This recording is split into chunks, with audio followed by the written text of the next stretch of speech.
But I know you spoke about approaching Gus about a new contract. Has there been any movement in that? He says there have been discussions between Karl Schieber and his representatives, but I've not really got involved in that. And his demeanour, in my opinion, and this is solely my opinion, shifted a little bit to sort of a little bit more stern. The most important thing is the player looks after himself and produces performances. What he's basically saying is, like he said about all the players, is look after yourselves in terms of your own individual performance, and everything else will hopefully fall into place.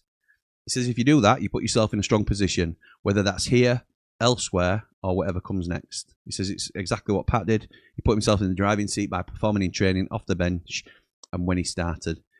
If someone comes in with an offer that the club feel is acceptable and worthwhile, then that's football. Or if the player himself doesn't want to be here, then that's another conversation. But we want to keep our best players and keep building.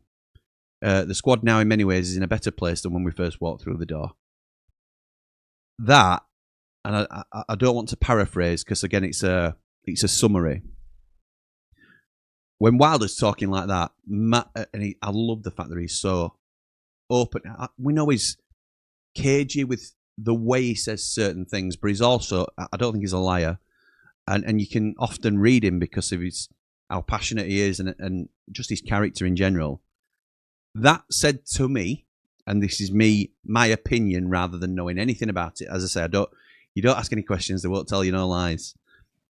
Sounds like Gus Hamer is not willing to commit at the moment to Sheffield United, and that again is an assumption. If that's the case, and I know a lot of Platinum Ramblers took that to be a similar perspective, do you sell? Do you sell this window and utilise the funds because he's only going to be worth less in the summer? It's a real shame, really, because he is a quality player. He's just not got going this season. And there's a lot of people now that are on the bandwagon of, well, potentially we do sell now.